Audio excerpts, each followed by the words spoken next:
വയനാട് ഉരുൾപൊട്ടൽ ദുരന്തത്തിന്റെ പശ്ചാത്തലത്തിൽ വിപുലമായ സ്വാതന്ത്ര്യദിനാഘോഷ പരിപാടികൾ ഒഴിവാക്കി ഇടുക്കി പള്ളിവാസൽ പഞ്ചായത്തും ആനച്ചാൽ പൗരാവലിയും സ്വാതന്ത്ര്യദിനാഘോഷങ്ങൾക്കായി മാറ്റിവെച്ചിട്ടുള്ള തുക മുഖ്യമന്ത്രിയുടെ ദുരിതാശ്വാസ നിധിയിലേക്ക് നൽകി.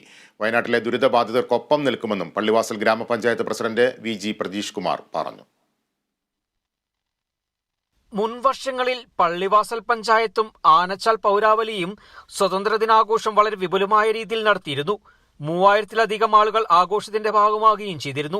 എന്നാൽ വയനാട് ദുരന്തത്തിന്റെ പശ്ചാത്തലത്തിൽ നടത്താനിരുന്ന സ്വാതന്ത്ര്യദിനാഘോഷ പരിപാടികൾ ഒഴിവാക്കിയതായി പള്ളിവാസൽ പഞ്ചായത്തും ആനച്ചാൽ പൗരാവലിയും അറിയിച്ചു.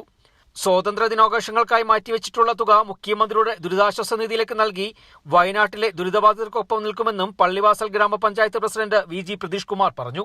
ഈ കഴിഞ്ഞ ദിവസം വയനാട്ടിലുണ്ടായ ദുരന്ത പശ്ചാത്തലത്തില് ആഘോഷ പരിപാടികൾ ഔദ്യോഗിക പരിപാടിയായ പതാക ഉയർത്തൽ ആനച്ചാൽ ടൗണിൽ വെച്ച് നടത്താൻ വേണ്ടിയും മറ്റ് ആഘോഷ പരിപാടികൾ അത് നടത്തണ്ട എന്ന നിലയിൽ തീരുമാനിക്കുകയും ഈ ആഘോഷ പരിപാടികൾ സംഘടിപ്പിക്കുന്നതിന് വേണ്ടിയെല്ലാം തന്നെ ഒട്ടേറെ സംഘടനകൾ നമുക്ക് ഒരു വലിയ പിന്തുണ കഴിഞ്ഞ വർഷവും തന്നിരുന്നു, ഈ വർഷവും വരാമെന്ന് ഉറപ്പ് നൽകിയിരുന്നു.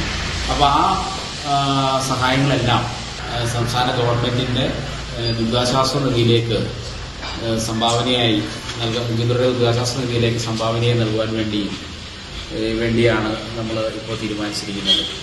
കഴിഞ്ഞ വർഷത്തേക്കാൾ മികച്ച രീതിയിൽ സ്വാതന്ത്ര്യദിനാഘോഷം നടത്താനായിരുന്നു ഇത്തവണ ലക്ഷ്യമിട്ടിരുന്നത്. ഇതിനായി വേണ്ടുന്ന ഒരുക്കങ്ങളും ആരംഭിച്ചിരുന്നു. വയനാട് ദുരന്തത്തിൽ നിരവധി ജീവനുകൾ നഷ്ടമായ സാഹചര്യത്തിൽ ഉരുൾക്കവർന്ന് ജീവിതം വിറങ്ങലിച്ചു നിൽക്കുന്ന ജനതയ്ക്ക് സഹായഹസ്തമൊരുക്കിയാണ് ഇത്തവണത്തെ വിപുലമായ ആഘോഷ പരിപാടികൾ ഒഴിവാക്കാൻ തീരുമാനിച്ചിട്ടുള്ളത്. Kerala vision news, Idukki.